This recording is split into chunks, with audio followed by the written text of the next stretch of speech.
Hello viewers, I am Tanvir. আপনারা দেখছেন Tanvir technology. আজকে আপনাদের জন্য প্রতিদিনের মতো নতুন আরো একটি ইন্টারেস্টিং টিউটোরিয়াল নিয়ে আসলাম। আজকে টিউটোরিয়ালের বিষয়টি হলো, যদি আপনার সিমে যদি পাক কোড লেগে যায় তাহলে এটা আপনারা কিভাবে 2 মিনিট অথবা 1 মিনিটের মধ্যে খুলবেন।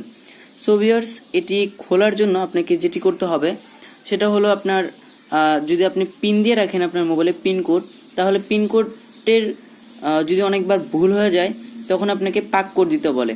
এই পাক কোডটা যদি আপনার 10 বার যদি ভুল হয়ে যায় তখন আপনার এটা আর সিমটা একদম বাতিল হয়ে যায়।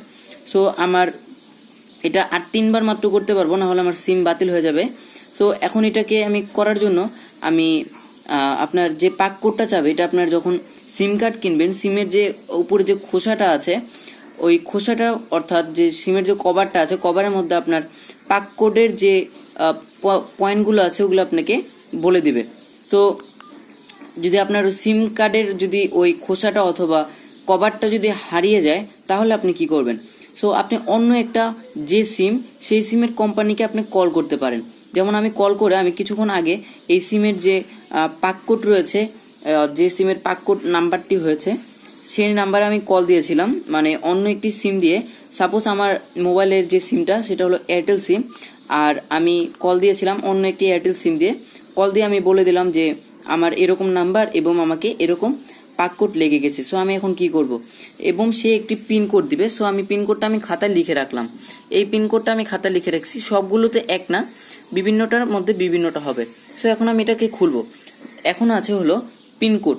সো পিন কোডের মধ্যে আমার হলো এখানে দেওয়া আছে যে 00 4টা 0। সো আমি এখন যদি এখানে ওকে দেই তাহলে ডান হয়ে গেল, দেখতে পাচ্ছেন ডান হয়ে এটা খুলে গেল। এবং যদি আপনার পাক কোডটা চায় তাহলে আপনারা এভাবে পাক কোড দিয়ে নিতে পারেন।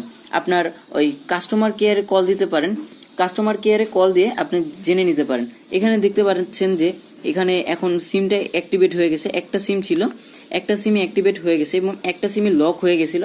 সো এখন এটা লক খোলা হয়ে গেছে। সো মাত্র আমি 4টা 0 দিলাম, এটা খুলে গেল। কারণ এটা হলো আমার মোবাইলের পিন। আপনার পিন 1, পিন 2 এবং পাক 1, পাক 2 থাকে। সো আমার লেখাটা বেশি ভালো মতো লিখিনি আমি, কারণ কাস্টমার কেয়ারে কল দিয়ে আমি সাথে সাথে এটা তাড়াতাড়ি করে লিখেছিলাম। সো এভাবে করে আপনারা তাদের সাথে কন্ট্যাক্ট করে নিতে পারেন। আমারটা যদি আপনি খুলতে চান তাহলে কখনো খুলবে না, আর যদি খুলে যায় তাহলে আপনার ভাগ্যও ভালো, কিন্তু আসলে না খোলার একটাই সম্ভাবনা।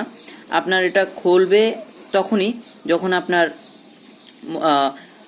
এই মোবাইলের নাম্বারটা আপনি দিবেন, এই সিমের নাম্বারটি আপনার কাস্টমার কেয়ারকে দিবেন, তাহলে আপনার এটা খুলে যাবে।